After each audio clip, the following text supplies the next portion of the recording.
And they ask, what is Nephilim? Nephilim. And they say, what's a Nephilim? Are Nephilim coming back? What's a Nephilim? So, well, I don't know what the heck these words you come up with. Is it from a language that is corrupt? Its teachings and its book is corrupted?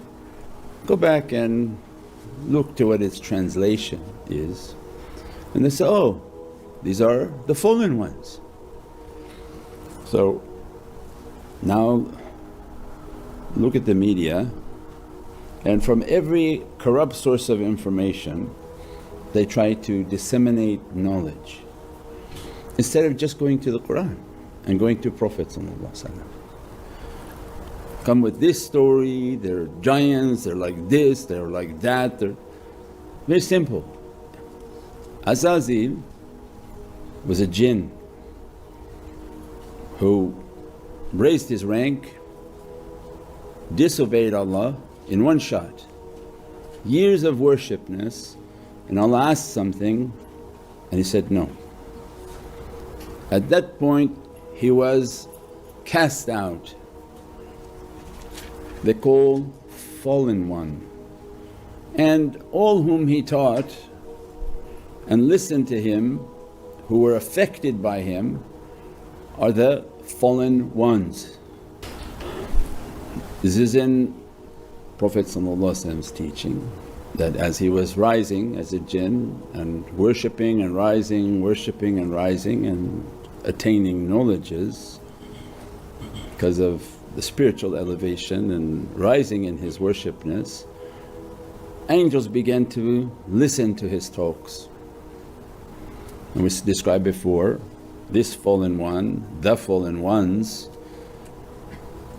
he had a character within him that he didn't know, and that's why Prophet gives to us, be careful for a blink of an eye. If you let your beast out, and that beast can cause you immense difficulty.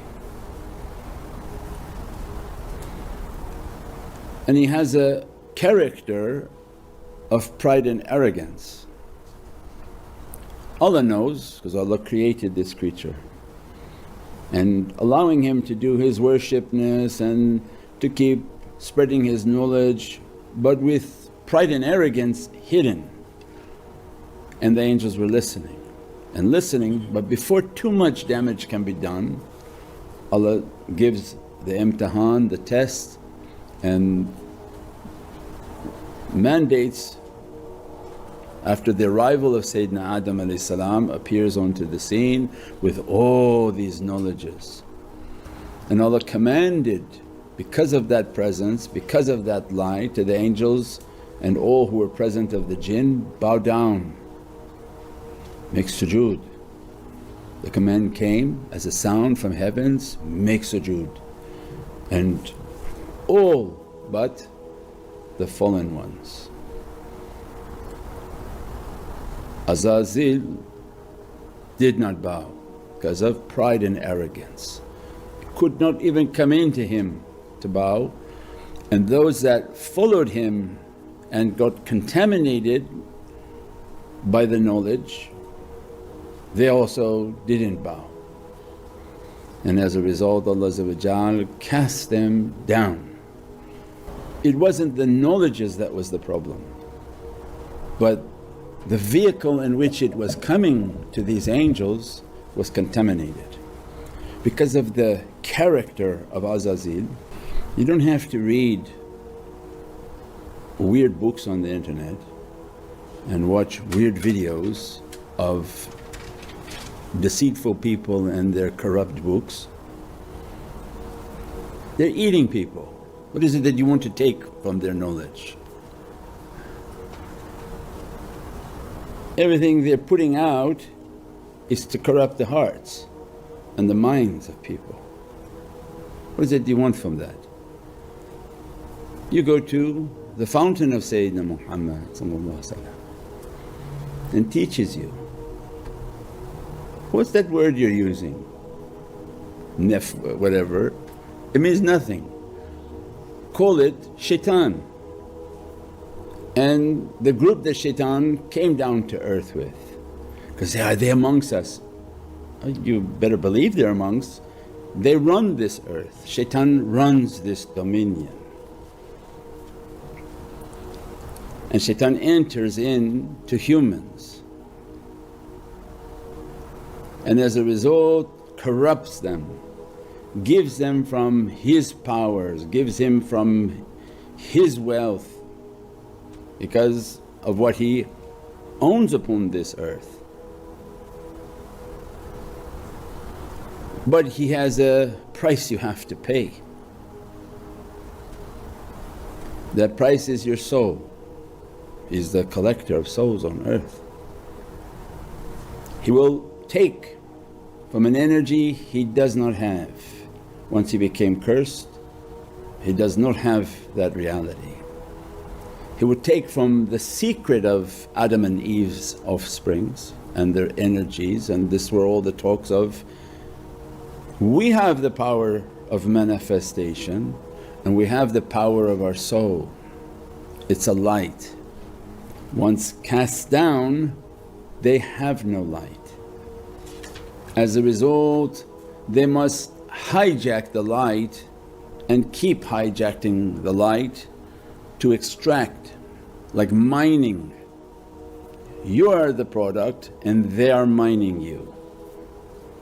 The more they collect, the more energy they get, until they pull out all of the energy and discard that being and go to the next. This is the only purpose of his existence on this earth.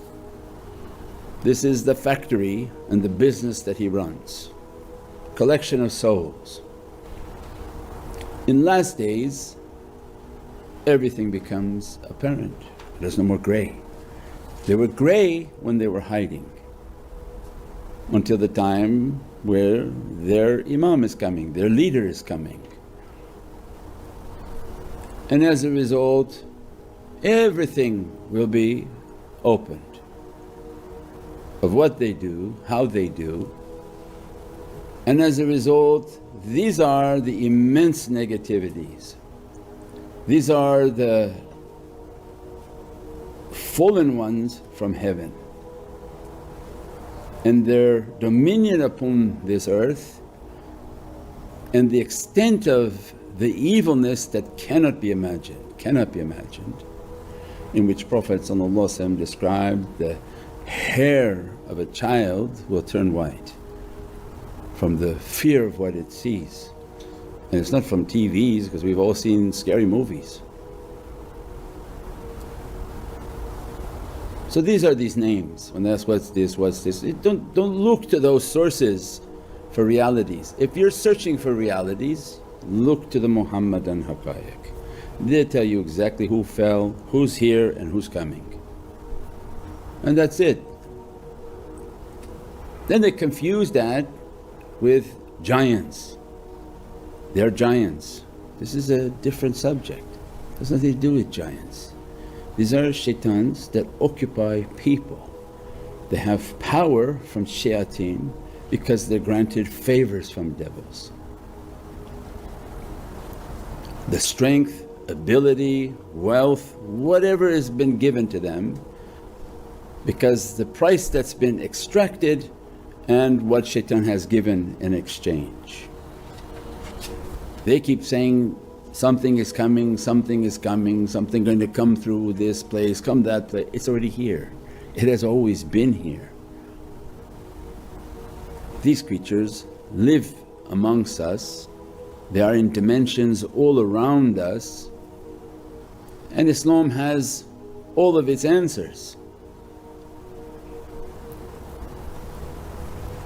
You watch them in their discussions baffled, trying to come up with some sort of logic to explain, how did this happen, how is this happening? Well, because shaitan kept them to be ignorant. And we described before that ignorance causes anger.